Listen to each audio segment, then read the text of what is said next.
Almost 1 century ago, a handful of explorers discovered a vast group of megaliths in the heart of Ethiopia.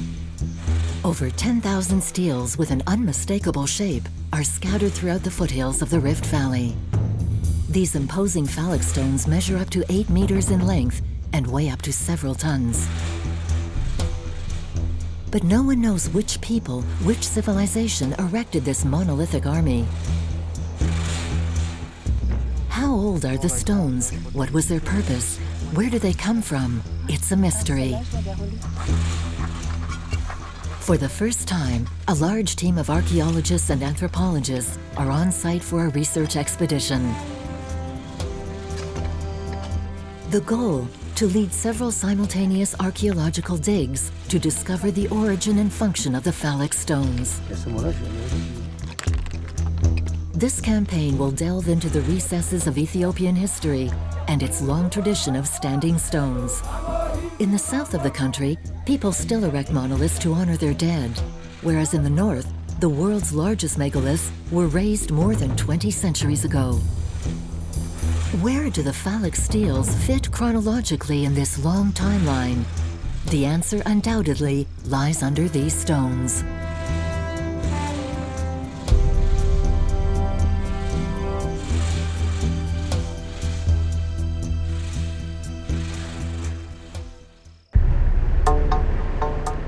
January 2018.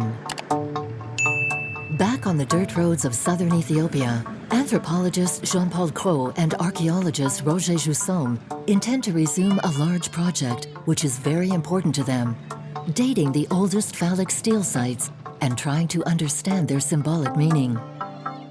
To do that, they go to the edge of the GEDEON zone, 400 kilometers south of Addis Ababa, the capital of Ethiopia.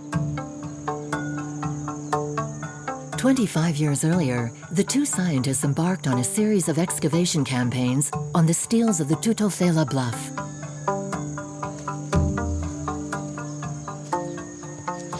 Hey, it's not bad, right? Yeah, well, wow. Look, I'm pleasantly surprised. Exactly. To see the site in this state. Precisely. Tutofela has one distinctive feature that attracted the attention of the archaeologists. It is covered with hundreds of phallic steels, but many of them have been reworked to have human faces. There's some really anthropomorphic ones over here. Yes, one of the most beautiful is this one here. Yes, that one. Roger Joussomme and Jean-Paul Cros have already led 5 excavation campaigns in Tutofela. Each time, the villagers actively participate in the work, so the reunion is warm.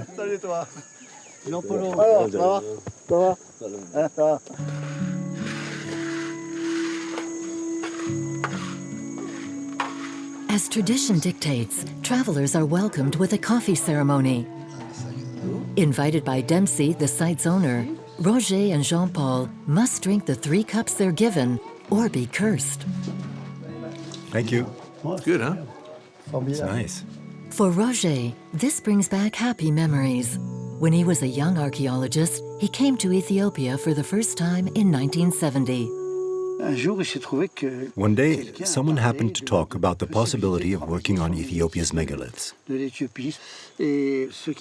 What interested me the most was that in these regions, there were megalithic monuments that characterized megalithic art as we know it in Europe.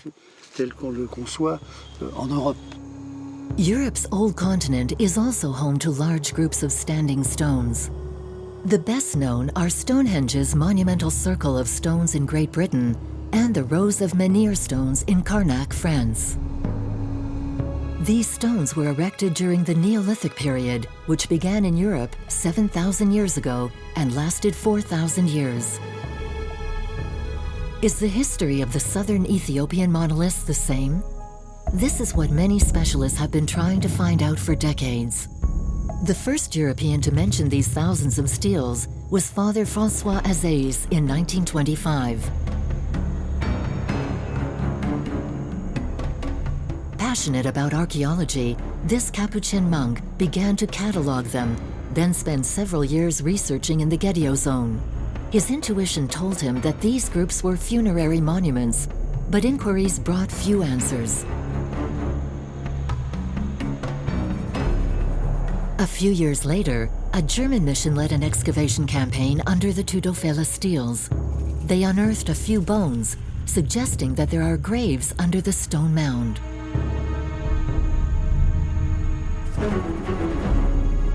The digs Roger Goujon and Jean-Paul Cros did in the 90s confirmed this hypothesis. The Tutophela steels stand on a burial mound, a pile of earth and stones that covers a cemetery. The site actually even contains several overlapping cemeteries. Each time a person died, an important person I imagine, because not everyone seemed to have been entitled to this type of burial, a stone had to be raised on their grave. And so little by little, these graves multiplied. And the digs have allowed us to see that under this group of stones, there's another cemetery. Then we understood that the upper cemetery was sitting on top of an older one with completely different graves. They dug pits that weren't very deep, maybe 1 meter or 1.5 meters, and in the side of the pit, at the bottom, they dug a lateral cell. We named them sock tombs because when we look at a side view, they're shaped like a sock. And in these graves here, contrary to the upper level of the cemetery, where there are sometimes several individuals in the same grave, here there is always a single individual in each sock, down at the bottom, always lying on their side, and in an absolutely terrible state of conservation. We had ghost skeletons.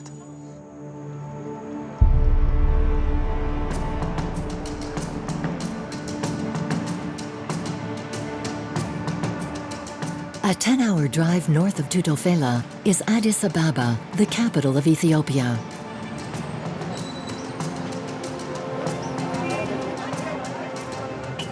Roger and Jean-Paul are visiting the National Museum.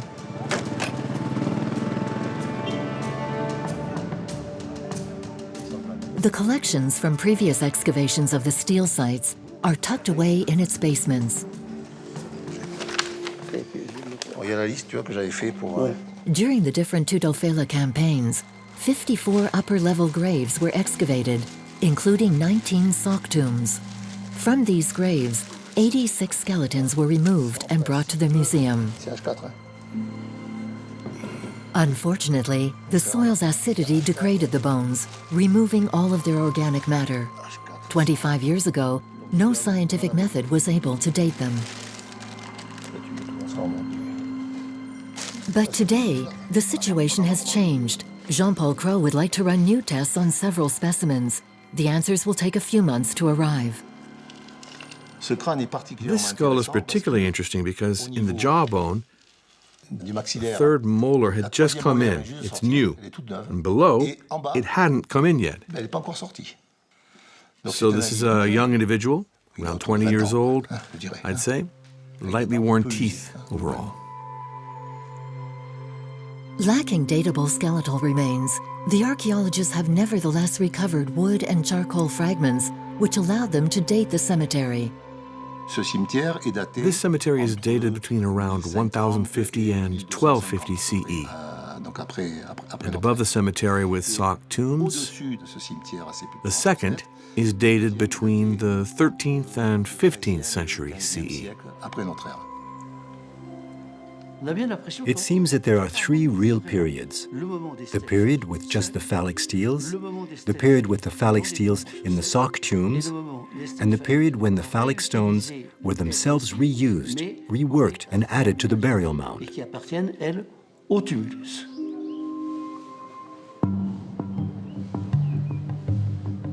The transformation of the phallic stones into human figures appeared around the 13th or 14th century. According to researchers, this could correspond to the arrival of Christianity in the region. Before this period, there is no trace of patterns made with iron tools. We believe it's a region where metal appeared only around the 13th century or something like that. Dates that are excessively recent. In Africa, the use of metal began approximately 3,000 years ago. So why were the primitive steels made with stone tools? The mystery around the phallic stones remains, because we don't have any real dates for them. They precede all of this, but by how much? we're still waiting. Ethiopia is very much the country of steels. 1,000 kilometers north, the city of Axum is home to an exceptional example of the megalithic tradition that reigns in this country. Axum was the capital of a kingdom that covered nearly all of Ethiopia between the end of the first millennium BCE and the 8th century CE. Before the arrival of Christianity, Axum was probably influenced by ancient Egypt and was inspired by their great obelisks. But at the beginning of the Common Era, megalithic monuments became colossal.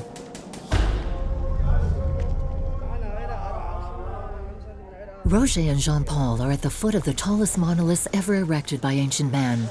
Is there any relation between these monoliths and the steles in southern Ethiopia? The Axum stele is the largest raised stone in the world because it measures 33 meters in length. It is now broken and has collapsed into several pieces. It has an estimated weight of between 550 and 600 tons, something like that. This stele was probably erected in the 2nd century CE. How could a people who didn't possess our technical means transport and raise such petrified mastodons? No one really knows. But we now know from which quarries they were extracted. They are located 6 kilometers from Axum on the edges of an imposing cliff that dominates the landscape. Some steles are still in their mineral cradle and were abandoned in that state. No document exists concerning the way these several-ton monoliths were moved all the way to Axum. But according to certain specialists, forest elephants, which were still abundant in the region 2,000 years ago, could have been given this job that was unimaginable for humans. Even if they were from the same period, Axum's great steles seem much too sophisticated to be compared to the phallic steles in the south of the country. This stele is 24 meters high. In other words, it's almost 10 meters shorter than the great stele that fell. It's very typical of Axumite architecture, with the same symbols always represented. A door, a false door of course, you can't go inside. It's a massive block of granite that represents a tower, then a series of windows on several levels up to the top of the monument.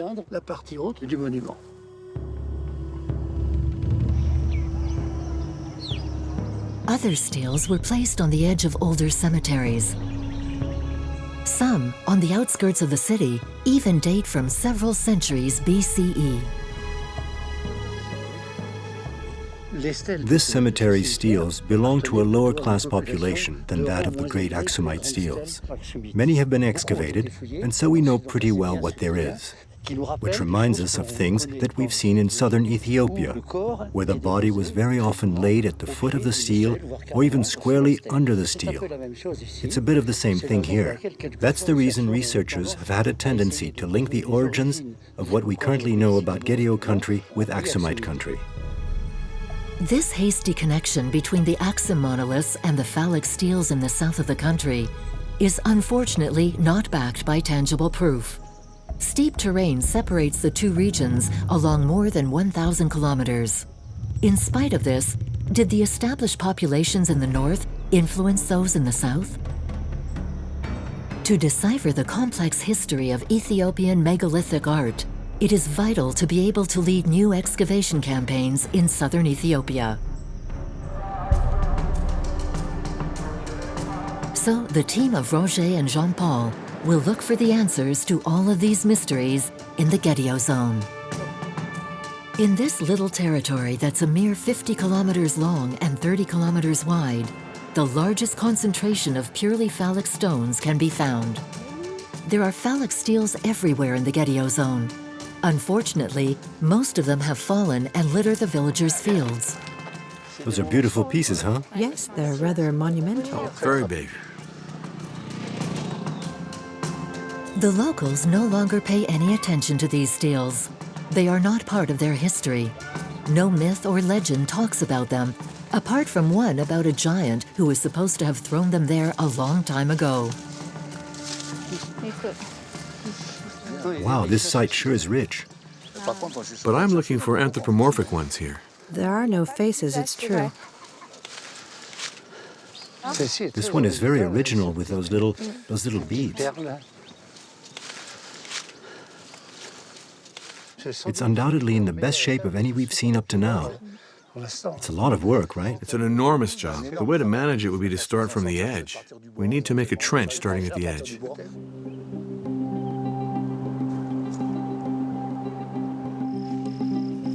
They will choose 2 of the 10 sites that have been located. 3 weeks later, all of the archaeological team arrives on site. The head of the mission, Vincent Arde, an expert in European megalithic art, is accompanied by an anthropologist and several other specialists. The rainy season has arrived early and is making it difficult to get around. It takes 2 hours to drive only 10 kilometers to reach the first excavation site. So, let's get started. Sodi Hill is 2,500 meters high. The villagers have given the Ethiopian authorities permission to dig on their land.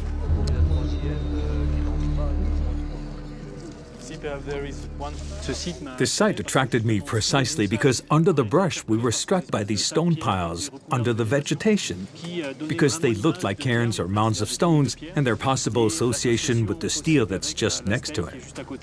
You can see this mound of stones there. In reality, there are 4 in a row, which are on this crest and in a dominant position that is quite strategic.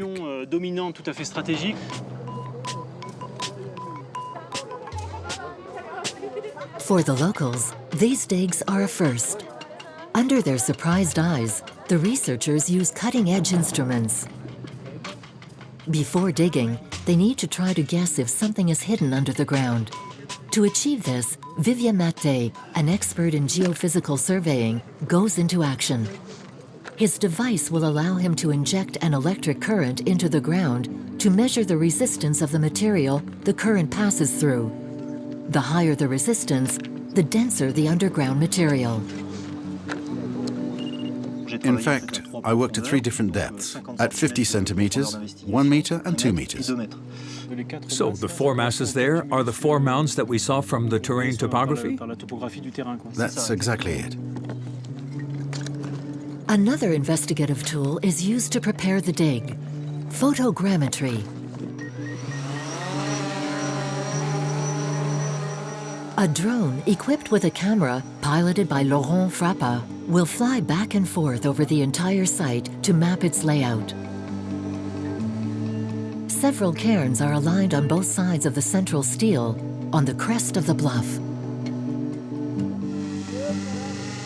Antoine Laurent will then gather the thousands of aerial images. Thanks to photogrammetry, we obtained a 3D digital impression of the Sodi site, with different structures that are visible in the stele in the center. So Sodi is shown in 3 dimensions with extreme precision, down to the centimeter. This first data compilation makes it possible to target the excavation zones even more precisely.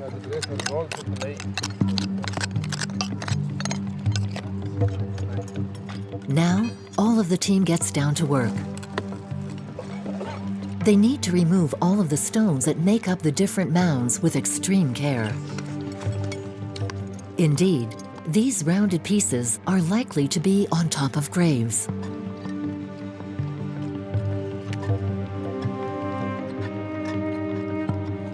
What was the purpose of the Sodi site? Was this promontory once covered in phallic steels? Vincent Arde's team will try to answer these first questions. Meanwhile, Roger and Jean-Paul are concentrating on the Sedimarcato site, around 20 kilometers farther south. The magnitude of the task is huge. There are hundreds of steles. Here, there are no anthropomorphic steles, nor any primitive monoliths. Most of the steels are phallic, but their craftsmanship is much different from those that usually dot the GEDEON zone. Their shapes are more varied and much more elaborate. Geoarchaeologist Laurent Bruxelles would like to know where they got the thousands of tons of stone to make the monoliths. This is a rock that looks like granite. If we refer to the geological map, it's at least 20 kilometers from here. It came from far away. Whereas those are pyroclastic rocks. That's lava flow rhyolite. And those are unworked prisms. When you see so many steels, like here, I think there are around 1,500 steels. In fact, you can wonder if the sites with the raw materials for these steels are nearby. This is a volcanic area. This is the Great East African Rift. Two tectonic plates that have been separating for 15 million years because of enormous volcanic activity. And so there is both lava flow, which doesn't go very far, but which is thick, and also the fallout from the pyroclastic clouds, exactly like Pompeii. And yet, we haven't yet found the rock outcroppings, where there are prisms, especially those which would allow them to make steels several meters tall. So that means it may be a bit farther than we think. Currently on the sites we're identifying the rocks, and we're searching in concentric circles, enlarging the zone until we find the rocks that interest us, and we hope some extraction marks.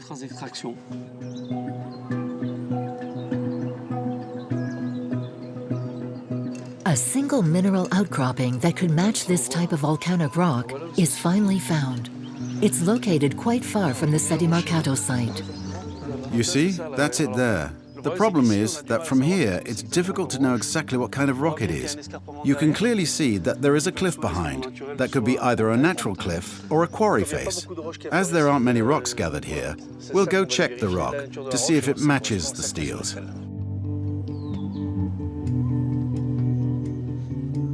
There are blocks. This is a piece of prism. So now, what is it? At first glance, it looks good. Yeah, it's ignimbrite, so it's what the steels are made of.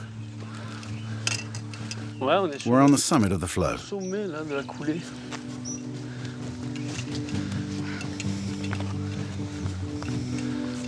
Careful there.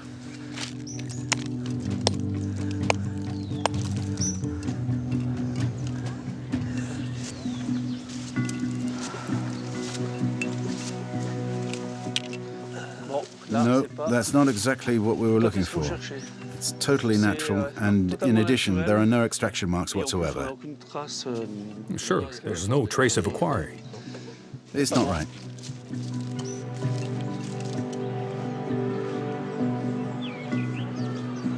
After this disappointment, Philippe Goujon heads to a working quarry located near Yugacheffe. It's not big enough to have had thousands of steels taken from it, but it contains ignimbrite, the rock that comes from cooled pyroclastic flows. We have prospected a lot in the valleys that surround the sites. It's true that we haven't found large quarries that would allow for the extraction of the large steels. And it was important for us to find a quarry, even a recent one, to see the way the ground looked, but also to see workers working in it. We saw that with several wedges and a mallet, they managed to cut out very, very big blocks. That means that this rock here, when it's a little moist and freshly extracted, can be carved very easily. But even so, they're relatively heavy rocks that are similar to the granite that was also used in the area. So the steels would have been transported over more than a dozen kilometers, pulled by men or animals.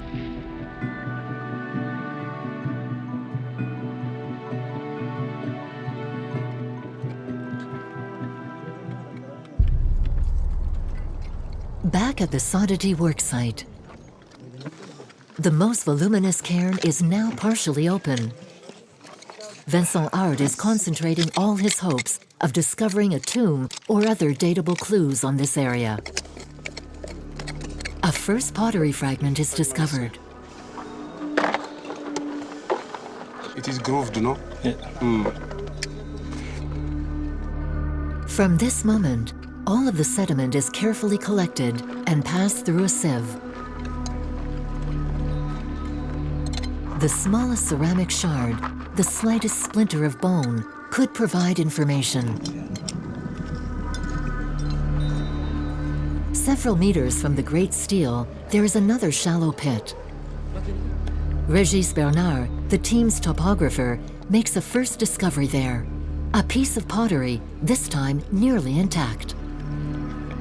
Were these first artifacts grave goods? Are they fragments from offering vases? The hypothesis is enticing, especially since the same type of shards were found at the Tutofela site. So the hull is here, and then the decorations. Superb. This is the second vase from the site.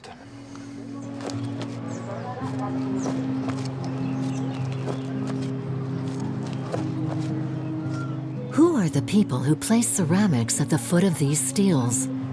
Making a vase entirely by hand is one of the oldest known cultural skills in Ethiopia. The potter's know-how is passed from one woman to another, from generation to generation. Studying this tradition could allow the researchers to find similarities with the shards discovered on the excavation sites.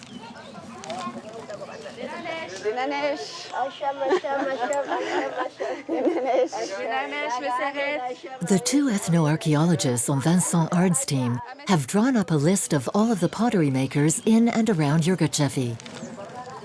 Jessie Collier and Claire Manin are now in charge of inventorying all the know-how that has remained nearly unchanged since the Neolithic period. This gesture is a kind of ornamentation. Yes, to make the pottery shine. Yeah. Messeret still uses methods without a potter's wheel. And we know that at the time of the steles, well, there were also ceramics that were done without a wheel. So our work is to describe the way of decorating, the techniques of creation, how they shape a vase, how they fire it, etc. And the idea is to possibly compare the marks left on the archaeological shards and the marks left on the ethnographic pieces in order to be able to say, well, that's it. Maybe the mark that I see on the archaeological shard comes from the same technique that I've seen here today.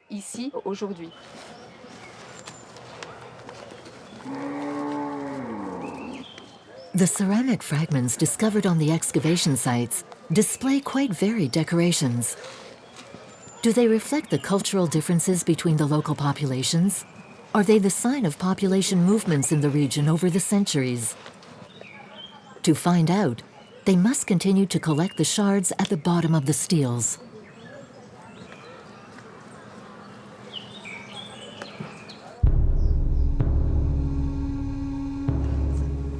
But beyond the pottery, it's really the graves that the scientists are hoping to find. Because while the ceramics are impossible to date, the bones can be dated. So they would allow them to better understand the complex history of the phallic steles of the GEDEON zone.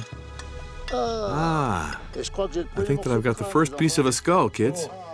Yep. Oh, yeah. It has sutures, look. We just have to find the rest. It's a humerus. Human, very probably, even certainly. What's surprising is its position. Maybe we're dealing with a secondary burial. A secondary burial, maybe. Yes. Secondary burials seem frequent at the bottom of the steles. It's often an incomplete bundle of bones from an individual who was buried elsewhere before. But a little farther, Roger uncovers other human remains. This time, the skeleton seems nearly complete. What we see first here are the teeth. So we're dealing with a mandible. And the skull is more or less below here. Here we have the upper portion of a shoulder with a humerus, which goes in this direction, and the forearm, which goes in this direction. In other words, we have an arm bent like this The head is facing this way, and I'd say an arm like that. This anatomical position of a body is not the same for all of the individuals buried in the cairn. Anthropologist Jean-Paul Cros is having trouble understanding the one placed under the stone slab. This one's moved a lot. Yes, yes. For the moment, I haven't really figured it out. Me neither. In Tutofela, we have pottery linked to the graves. However, we have yet to find the slightest pottery shard together with the bones we've discovered. A second thing that's immediately clear is that these graves are in a much worse state than those at Tutofela. It seems that they didn't protect their tombs, but on the contrary, they threw blocks of stone directly upon the bodies, which completely crushed them.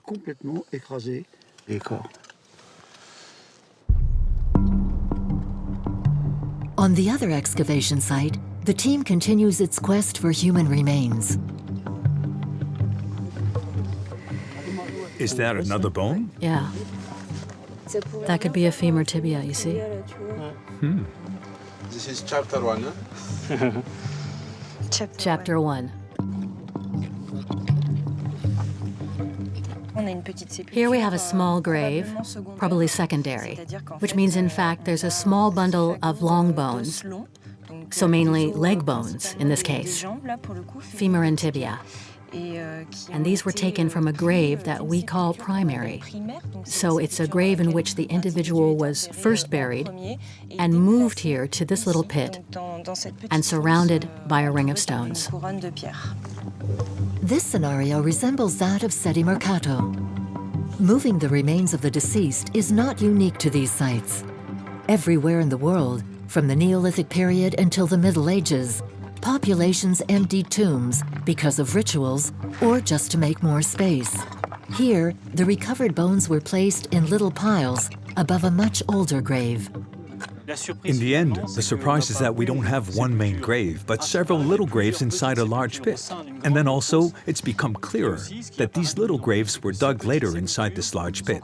So you have to imagine that it was used over a long period of time, and this pit, along with other observations we have made, show that we're on a site that was active for a long time. The exhumed bones are always fragments, and no skull has been discovered yet. The fact that we've only found these bundles of bones and no skull at all could be explained by differences in rituals or symbols. It's known that in certain ethnic groups, the skull in secondary graves can be treated differently than the long bones. So the situation could be that individuals went to get the bones of the deceased and bury them, and the skull might have been treated in a completely different way.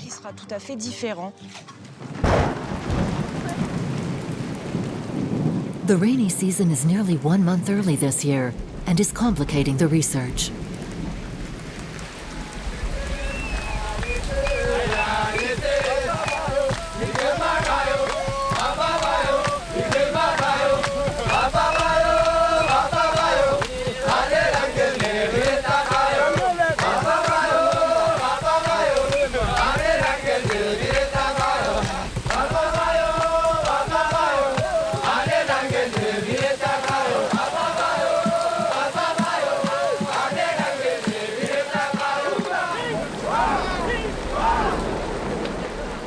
Despite the Ethiopians' efforts to drive away the clouds, they have to leave the site. It will be ruined for a while.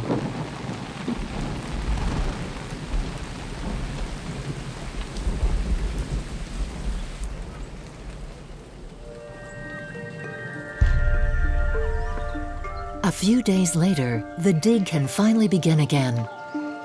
And Roger and Jean-Paul discover skeletons in the fetal position. The skull is here. So it's an individual who's lying on the right side, and their legs are bent, since their knees are nearly under their chin. The fetal position is a position that we find during the oldest periods of the Paleolithic era. You have to wait for relatively recent periods to have lying on the back positions. At Tutofela, we must have found 2 individuals lying on their backs out of the 84 graves that we excavated. They were all lying on their sides. The bones are removed carefully. They will go to a specialized laboratory able to date them, as they no longer contain any proteins. It's a typical problem in the subtropical zone, where the acidic earth degrades organic matter more quickly. While waiting for the results of the skeleton dating, the archaeologists are looking for other clues on the steels themselves. Those that were cut with a stone axe are undoubtedly older than those worked with a metal adze. Ah, this one is decorated. Okay, great. Sophie Corson's mission is to list all of the decorations that adorn the steels. This one is really the most beautiful engraving and the most atypical that we've found on the site. But we still have the same system of a central cup from which comes the decoration and these serpentine shapes. These curves are completely unique. This decoration here can't be found anywhere else. Some steels have engravings whose symbolism could enlighten archaeologists about the rituals and beliefs of those that place them. There are over 1,000 steels, and we've found 56 with engravings. That's about 5% with engravings. One of the frequently found engravings is examined by Roger Goujon. It's a rather exceptional steel because of the decoration. This is a plant symbol. You find current comparable symbols in other populations, like the Dinka people on the border between Sudan and Ethiopia. It's a symbol that's placed above the navel, and that's what makes this symbol. I've compared it a bit to a symbol of life, insofar as it's above the navel, which is the origin of life for many people. Another explanation compares this symbol to the branches of the enset banana, the plant that has nourished an entire population for centuries and centuries in the region. If this symbol represents the enset, the false banana tree, it's because this endemic and wild plant is a veritable calorific miracle. Everything can be used from the roots to the palm leaves. So agriculture wasn't necessary for the people of the time to be able to survive on this rich high-altitude land. Another interpretation has been given for this symbol, also in relation with life, which would be a spurt of sperm. For this, the symbol wasn't placed on a perforation that matched the navel, but rather above the genitals of the person represented on the stele.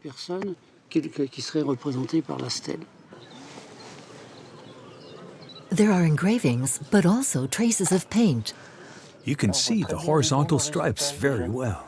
Yes, there, I see. It was whitewashed in this direction. I don't know what they painted it with. The Goujon people did it by hand. Maybe it's the mark of the hand that we see after all. You can sense the fingers there. The line of the fingers with paint here also. It goes up to there. To find out more about funerary practices, the team travels to an extreme southern region of Ethiopia, to the land of the Konso and Gawada people, a 10-hour trip from the GEDEON zone.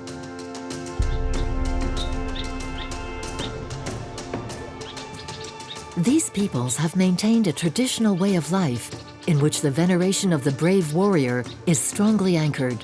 Phallic symbolism is very present. Could the stones they've raised to honor their dead heroes shed light on the use of these primitive steels in the GEDEON zone? Metasebia Mekele is an Ethiopian ethnologist who specializes in populations south of the Rift Valley. Thanks to him, Roger and Jean-Paul will be able to attend a mourning ceremony.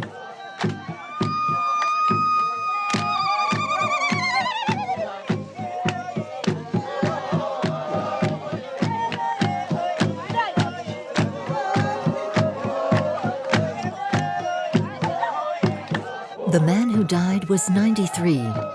He was an influential figure for the entire Goujon community.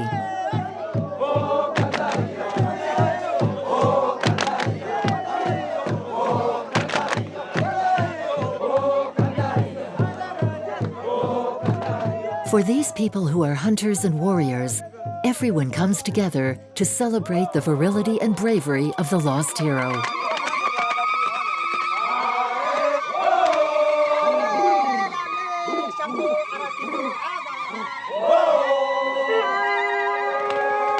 The ceremony is a unique opportunity to discover Goujon funerary customs in detail and to detect possible similarities with the ancestral rituals of the GEDEON zone.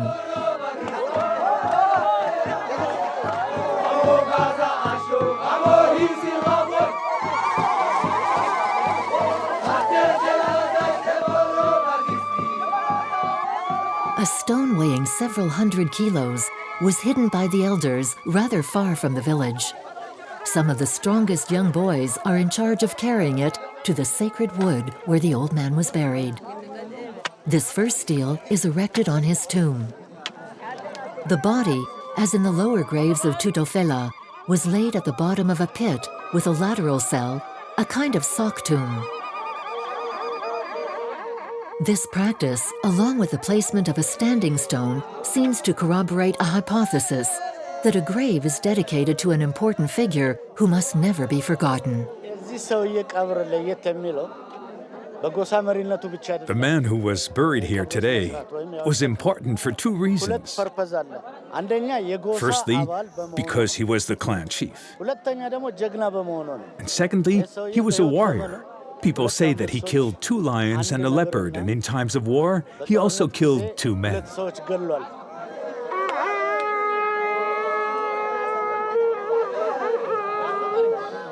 The first day, the first stele is erected on his grave. The second day, they will look for the second stele hidden in the woods.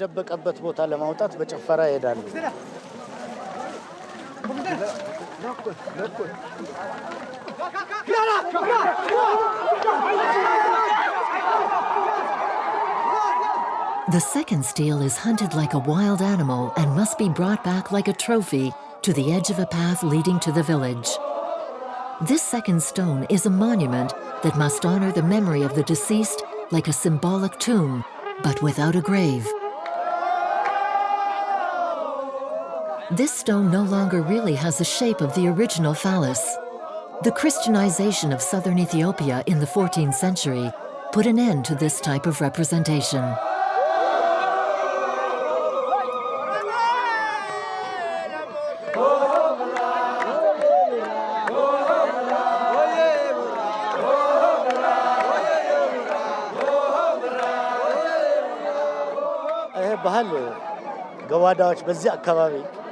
This custom has existed for a very long time in Goujon culture.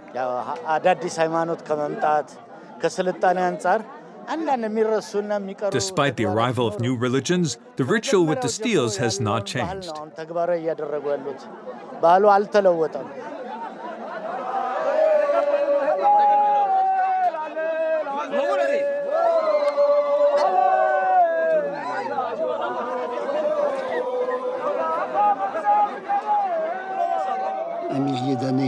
A 1,000 years later, we still have people with customs that seem rather close to those who erected the much older phallic steles.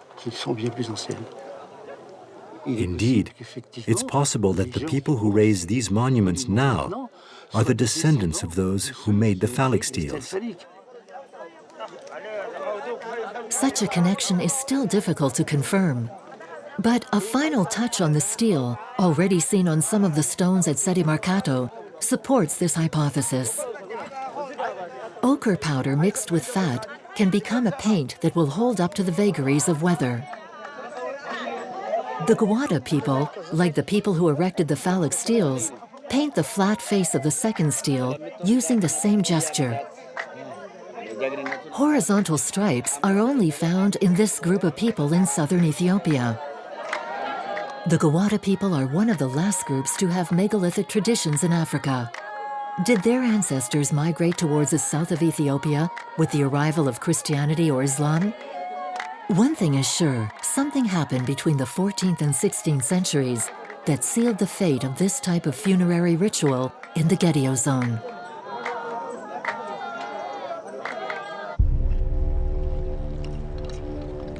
On the Sodi hill, time is running out. The mission is ending soon. At the bottom of the main cairn, Marie Mathieu finds human remains buried a few centimeters under the substratum. I'm uncovering the skull of an individual who was buried at the site, and it's the first that we've found connected to a body. For the moment we have the skull, it seems there's an arm and a forearm, so at first glance, it's a primary grave. It's the first whole skeleton they've extracted. The grave it came from could be for an important figure around which others were added over time. After several hours of digging, 8 pits have now been opened. One of them is particularly deep, suggesting an even older use of the site. The archaeologists are now digging at more than 2.5 meters under the top part of the cairn. This pit is mostly vertical, except when you get to the lowest part. There is a little overdug lateral zone that clearly reminds me of the sock tombs under the burial mounds of Tutufela, which looked exactly like this.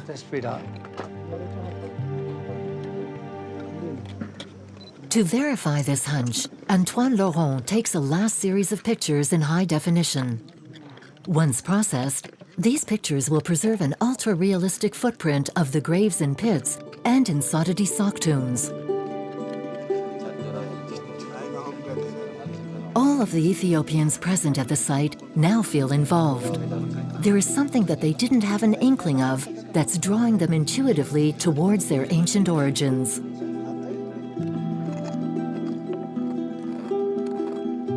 The state of the last exhumed body is the holy grail for the archaeologists. For example, the tooth enamel can be easily dated. When they arrived, this terrain was nothing but a pile of stones.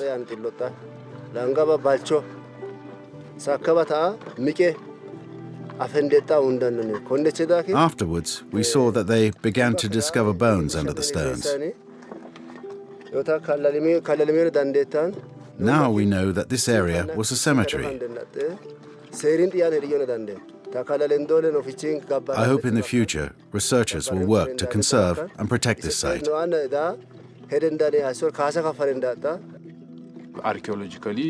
Of all of the archaeological sites, this one is magnificent, and it's an important heritage from our past. We are very lucky and have hope for this site and the sites nearby. We must continue to fight so that the work can continue.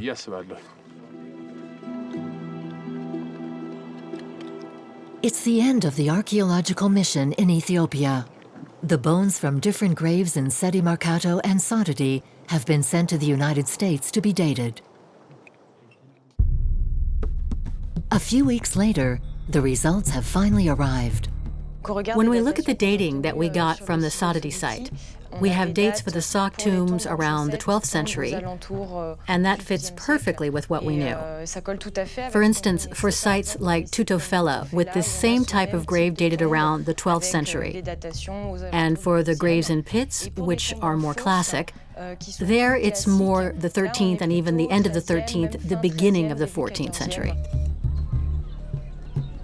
As for the Sedi Marcato site, excavated by Jean-Paul and Roger, the dating is even more recent.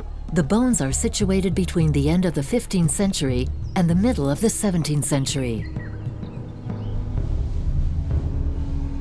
Concerning the phallic steels themselves, no technology today can date them. And no new element can link them with the Axum monoliths, which date from the beginning of the Common Era, which is also a millennium before the graves in the GEDEON zone. Are the phallic steels from the same period as the skeletons buried underneath? Or are they much older? Were they moved and reused for centuries?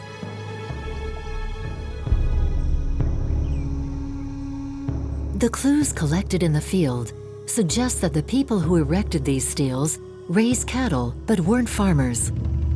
They worked stone, but metal was unknown to them. As if in this isolated region, they had lived like Neolithic people up until a very recent time. Personally, I believe that they remained hunter-gatherers for a very long time because they had easy access to food from plants that grew naturally. They just had to pick them or let them grow. And that's probably the reason when we excavate these monuments here, the only tools that we find seem to be stone tools, which means that we could think we were in the prehistoric era. And it's not impossible that the Neolithic period in southern Ethiopia dates from the 5th to the 8th century CE. Whatever the reasons, geographic isolation, or the environmental context, their Neolithic period didn't come to an end in this landlocked region until the 13th or 14th century. The megalithic heritage that it generated will continue to intrigue scientists for years to come.